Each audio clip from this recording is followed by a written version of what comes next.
Alfredo Bocardo, un chamán huasteco que escribe sobre piedra. Lo escrito queda y compromete. Por nuestras palabras seremos juzgados. Los escritores aceptan voluntariamente practicar un juego arriesgado, un juego que ejercen bajo leyes enigmáticas, hipnotizados por una piedra ancestral que los arroja a la divertida labor de transmutar vivencias e imaginaciones en ficción narrativa. La zona sur de Tamaulipas cuenta con este tipo de escritores y desde hace algunos años ha descubierto a un chamán de letras que no tiene miedo a escribir sobre esta piedra y dejar inscritos en el papel sus intereses filosóficos, sociológicos, psicológicos, históricos y políticos. Un chamán que ha encontrado en el suspenso y el terror el telón de fondo para entretejer ficciones que cautivan y atrapan al lector. Un chamán huasteco que ha convertido su piedra Caldjón en una apasionante trilogía, conformada por el umbral del miedo, el hombre que no podía morir y el poder de Blake. Caldjón es el demonio del poder invocado antes del virreinato por el chamán huasteco Ixtaba, el demonio inspirador invocado a principios del siglo XXI por el chamán huasteco Alfredo Bocardo. Con magia circular, Bocardo nos introduce a su historia justo en el año en el que culminará, 1913, en plena Revolución Mexicana, en un Tampico que no fue ajeno a las balas y atrocidades de quienes fueron arrastrados a la bola. En 1913, un cadáver emerge de una tumba. Con él emerge una historia que nos remonta a 1877 y nos familiariza de golpe con Diego. Diego, un niño de 7 años condenado a la enfermedad y a la muerte, el hijo del rico hacendado Antonio de la Garza y la distinguida Elena Romero. Diego, el hermano que recibe todas las atenciones y relega a su segundo plano a la hermana Alelí.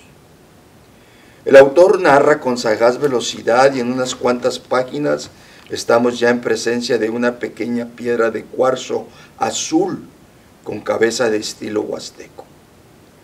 Una piedra que obrará el milagro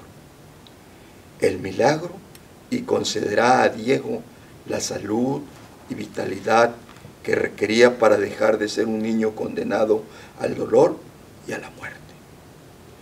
Pero la piedra es robada por el niño Ernesto, abriendo así una microhistoria cíclica que al paso de los años se repetirá.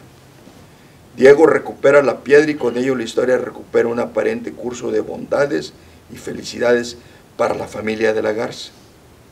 Continuo sociológico y psicológico, Bocardo aborda el desarrollo de los vaivenes del amor en el capítulo 2, Amor de protocolo. Diego es ya un joven casadero y los intereses prevalecen en las elecciones amorosas, guiadas por los padres. Valeria es la esposa elegida para Diego, pero realmente Raquel, la chica extravagante e inteligente, la que le captura el corazón, porque ya lo dice el autor, el amor es la voluntad del corazón. Necesaria es la inclusión de un tercero en discordia, Roberto, el joven de ascendencia europea que pelea a Diego el amor de Raquel.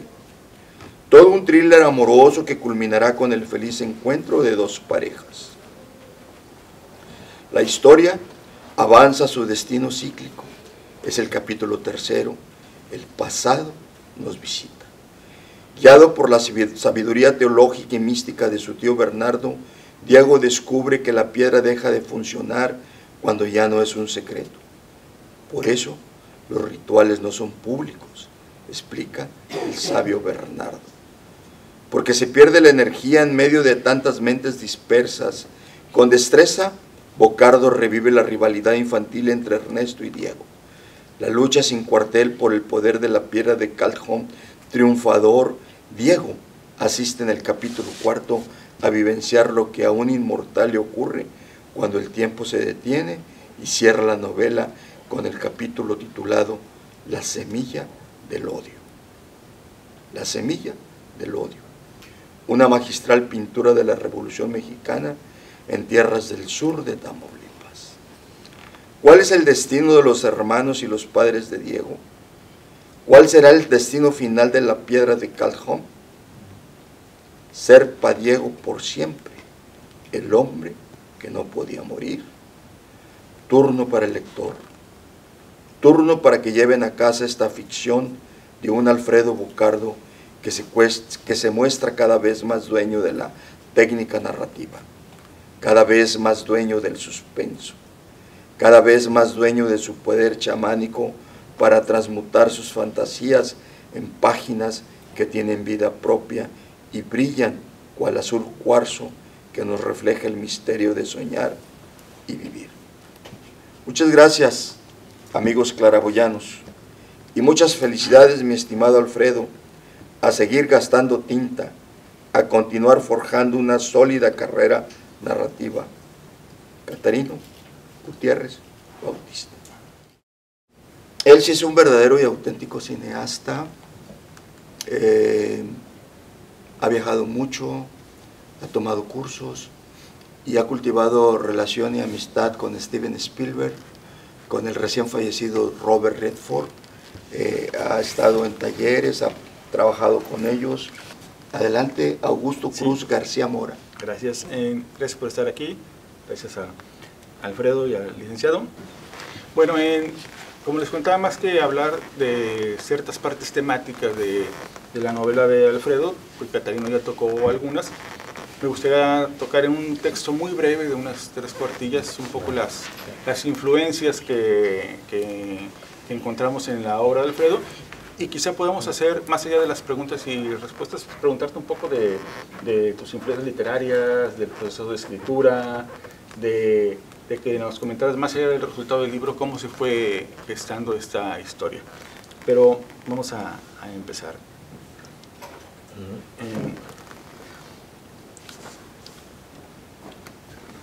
Dos cosas han fascinado a los seres humanos a través de la historia: el poder mágico de los objetos y la inmortalidad.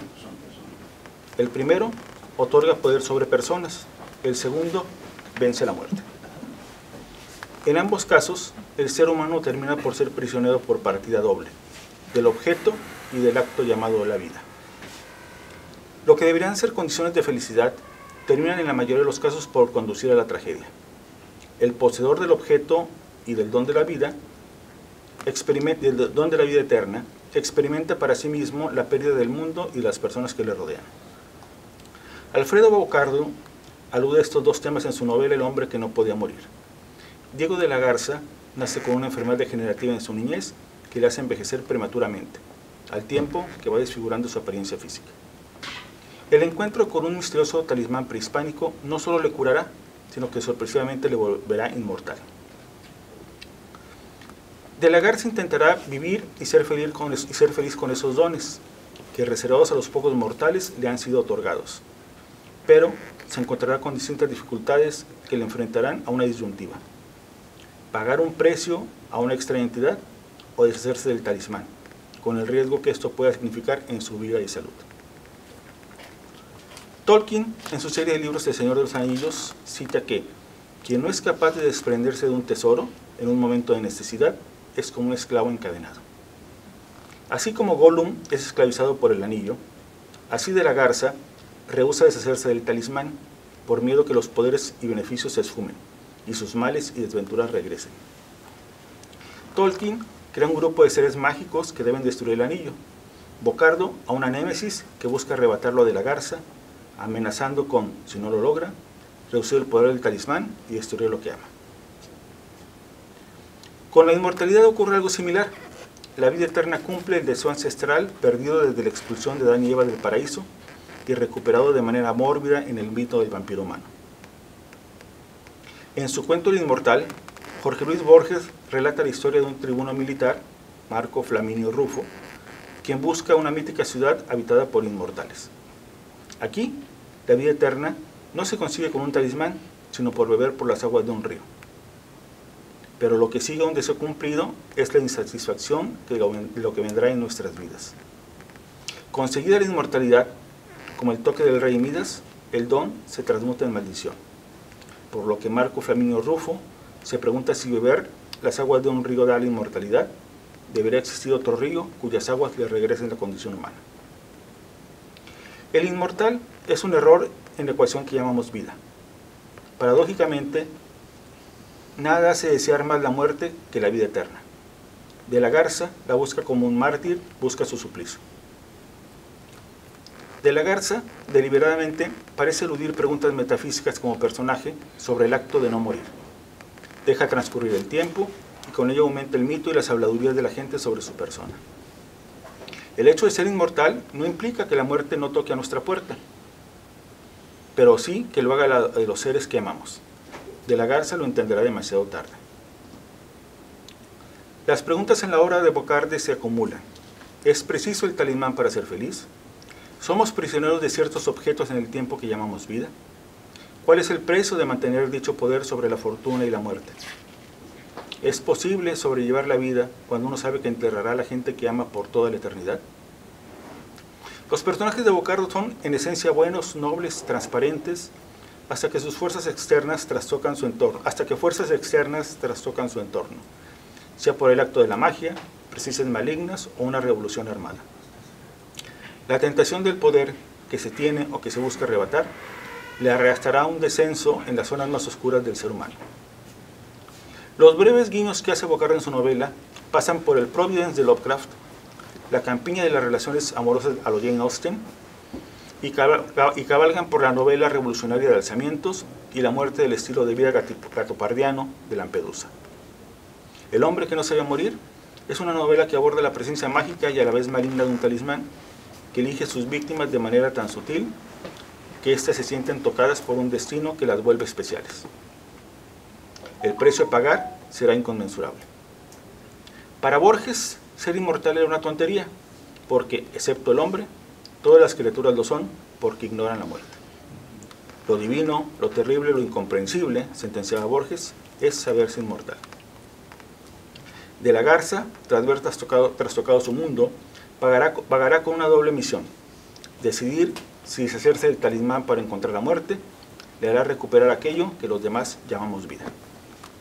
Quisiera darnos una introspección acerca del libro y usted. El cómo se puede mimetizar el hecho de ser usted el autor y esa amistad que tiene con sus personajes.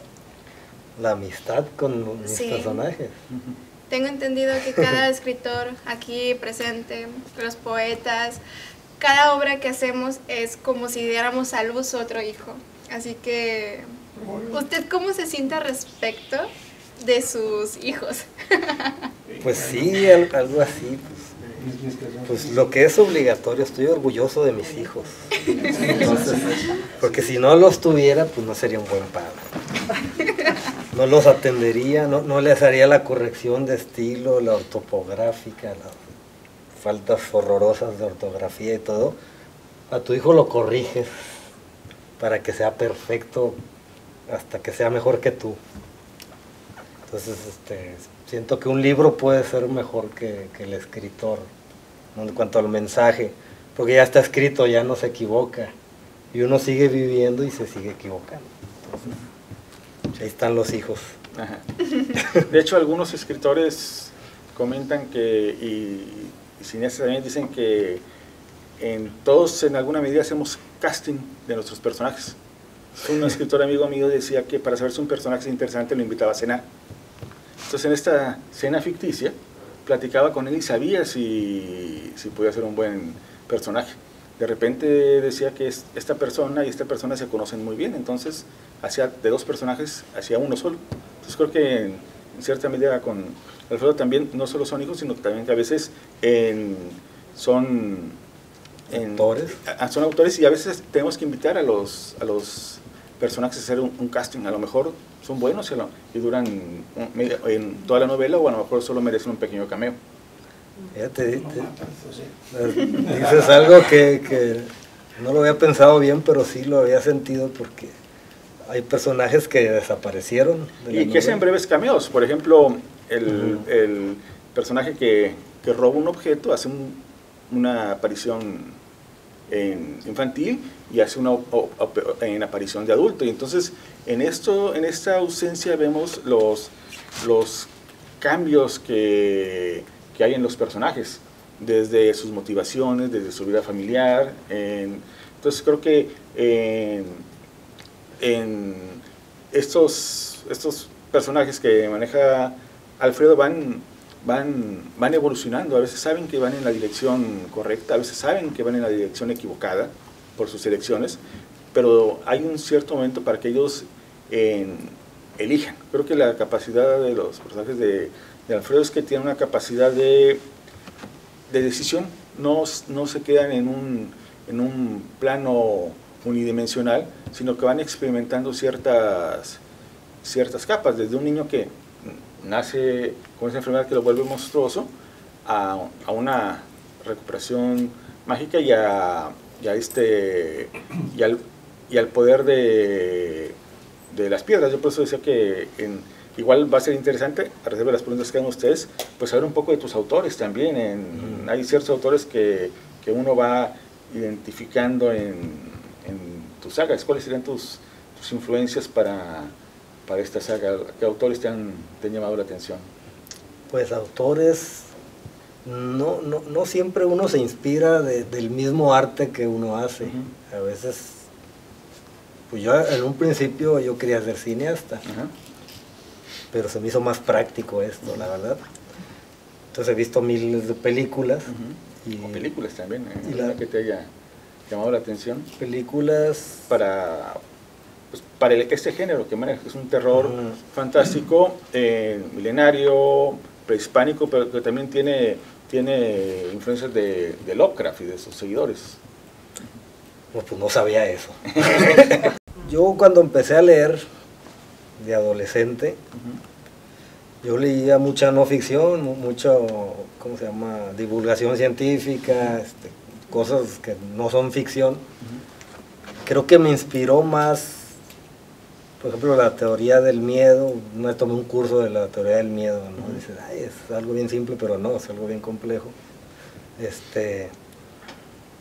no sé, me gusta la psicología, tiene mucha psicología, por eso los personajes son muy intensos. Simplemente quería contar algo,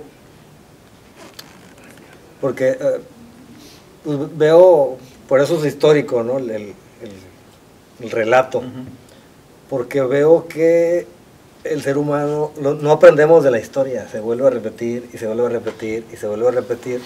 Entonces dije, no, pues que la revolución, y luego ya los ¿cómo se llaman?, los héroes se vuelven villanos, vienen otros héroes, derrocan a los villanos, y se vuelven los nuevos héroes, se vuelven los nuevos villanos, y así está. De hecho hay un poema, Oliver debe conocer, muy famoso, de León Felipe, que dice que si tuviéramos la oportunidad de vivir 100 años, o 1000 años, veríamos a los mismos tiranos, las mismas guerras, los mismos héroes, los mismos poetas. Entonces hay esta parte del universo que es cíclico.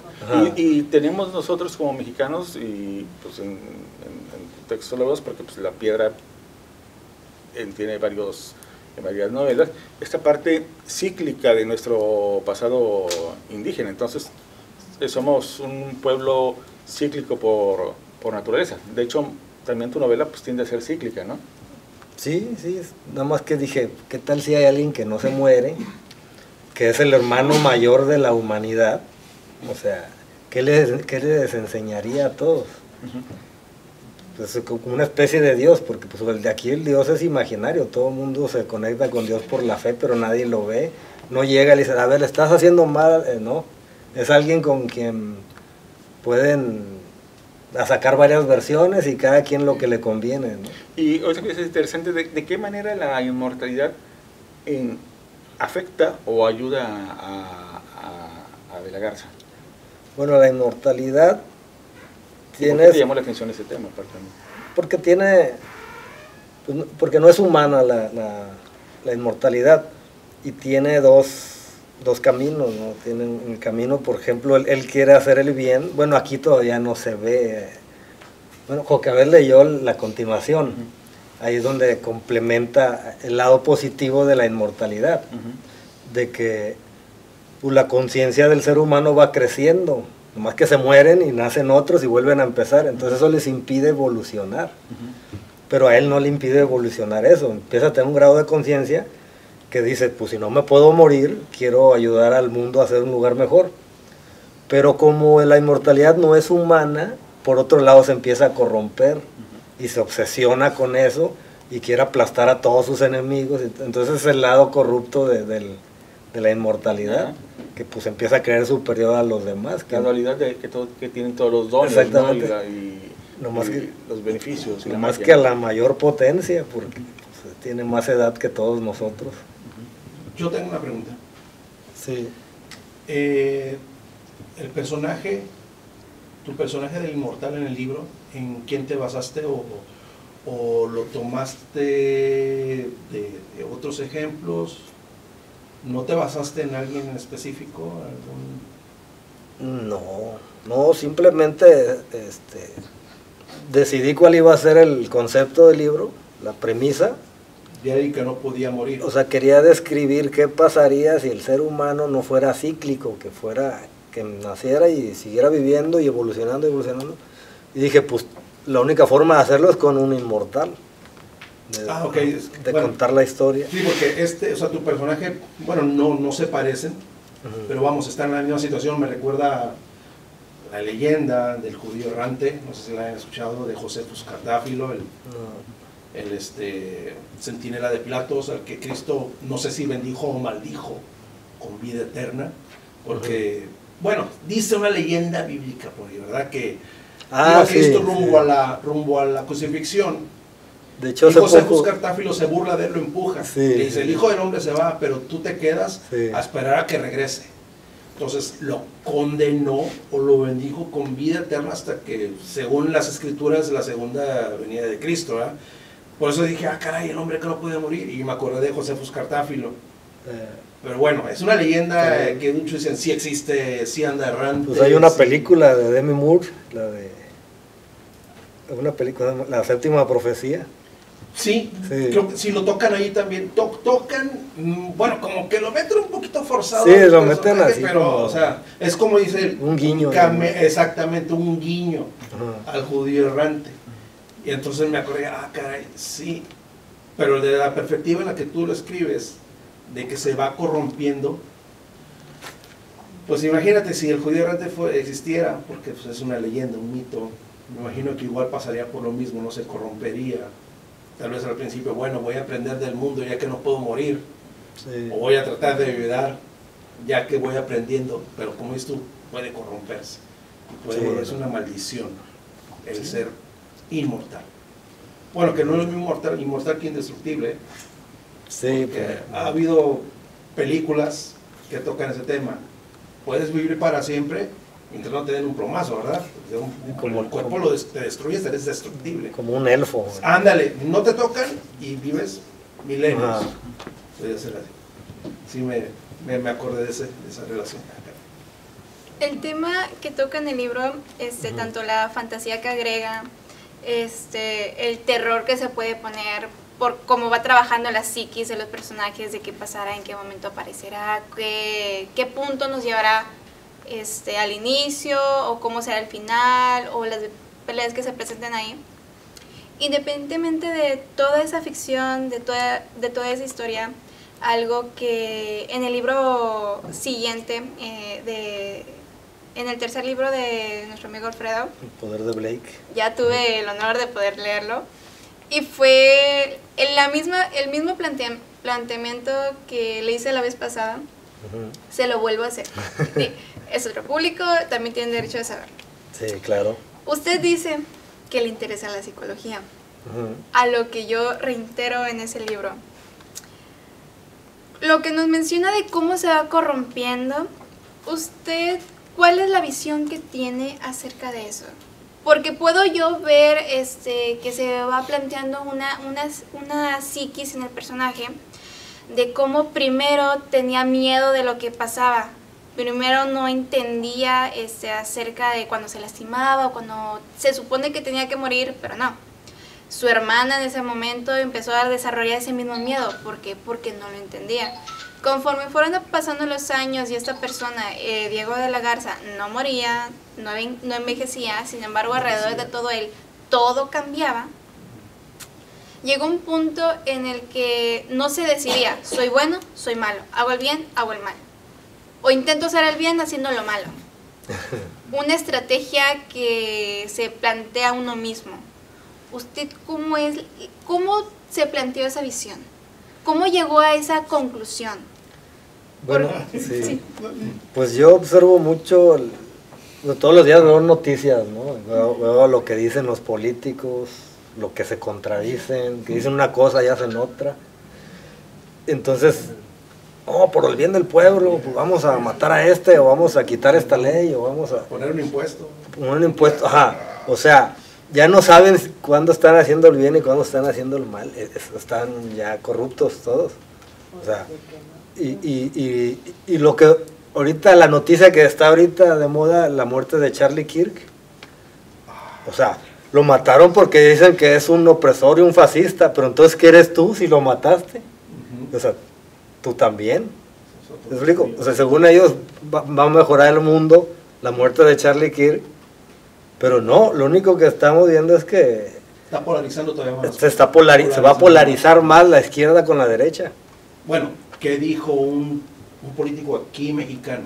Ajá. Si estuviéramos en los tiempos de Porfirio Díaz, ya estuvieran en el cerro fusilándolos. Espérate, papá. Sí, no puedes ser tú el juez que diga quién vive y quién muere.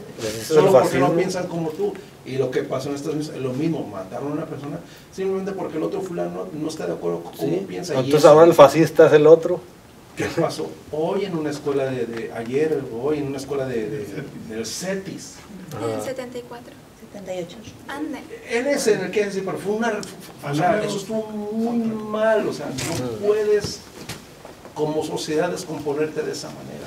No. Bueno, y el personaje, pues obviamente cae en eso, porque hay poderes que no quieren que mejore la vida, quieren que mejore su situación personal.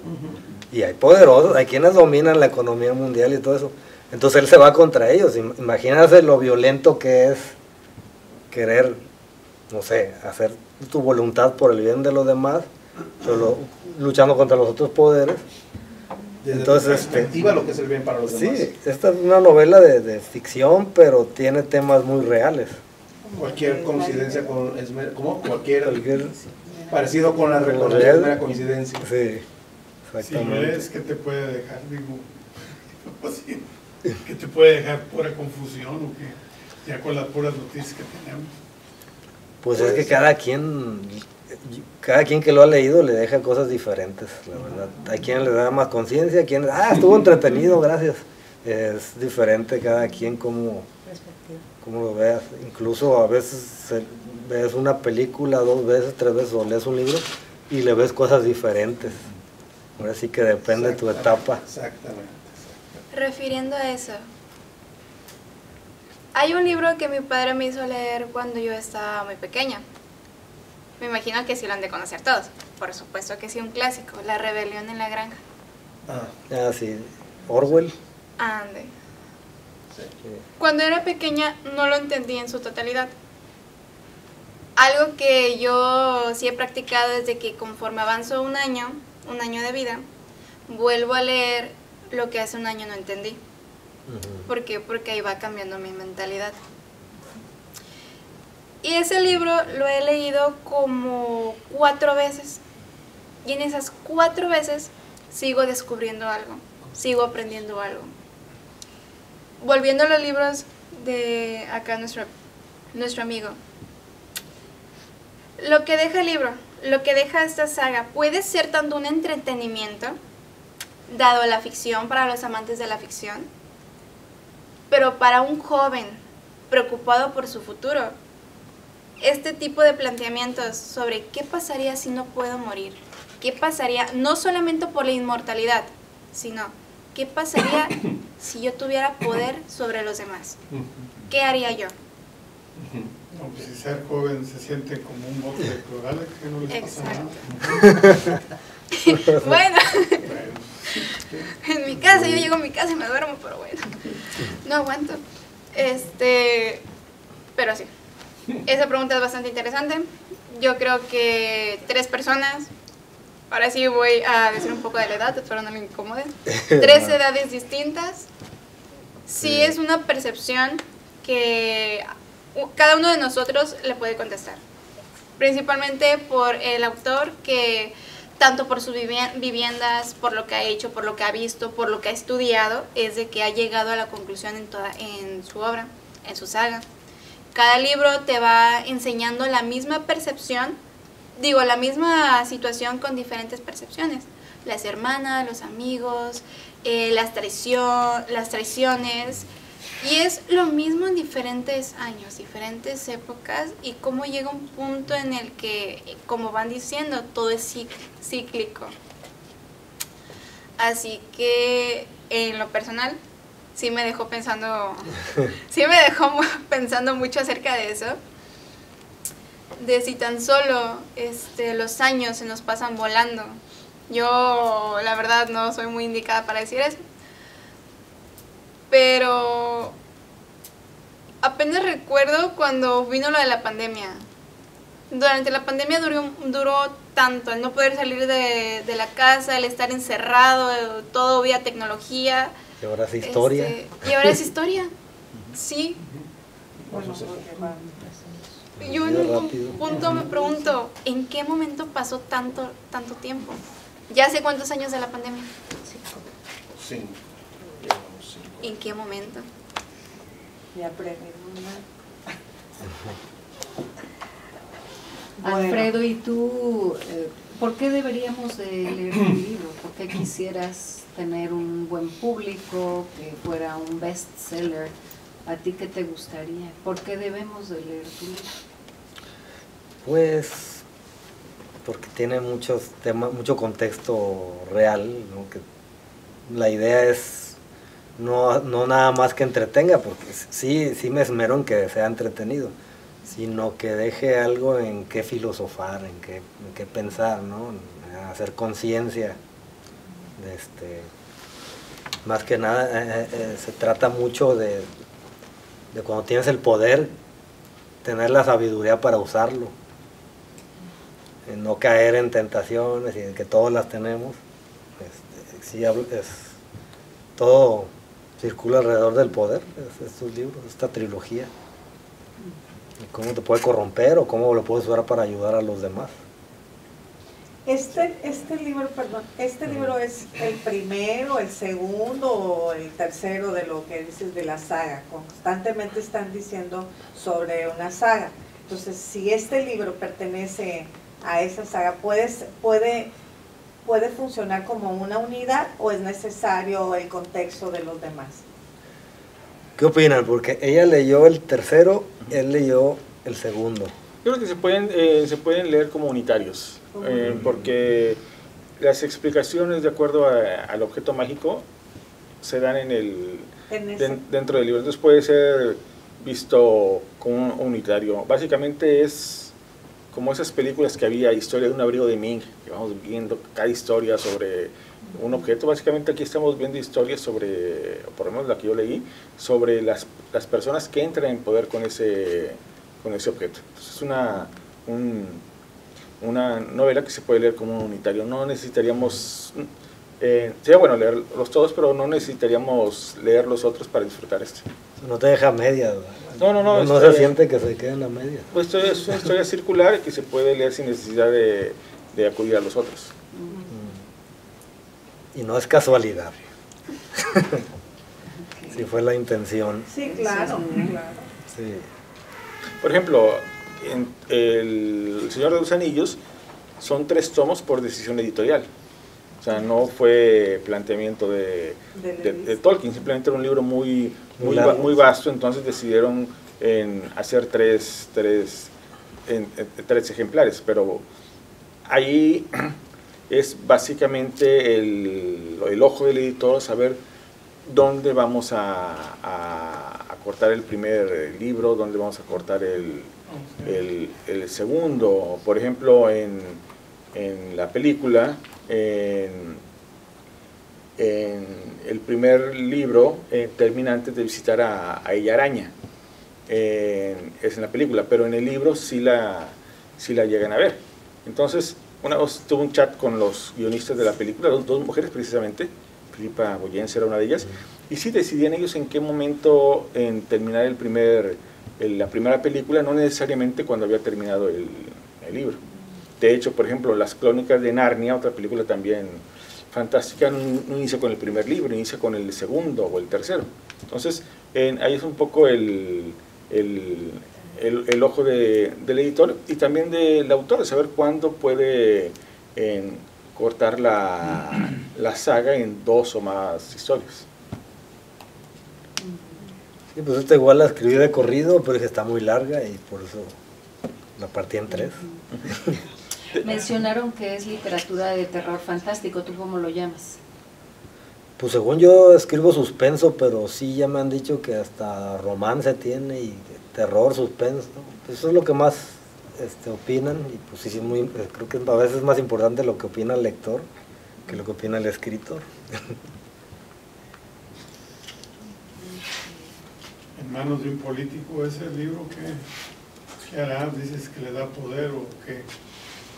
Pues ya se lo sabe. Ya se lo sabe todo. Le daría cultura, que es importante. Podría adivinar todo lo que va a pasar. Por si les falta.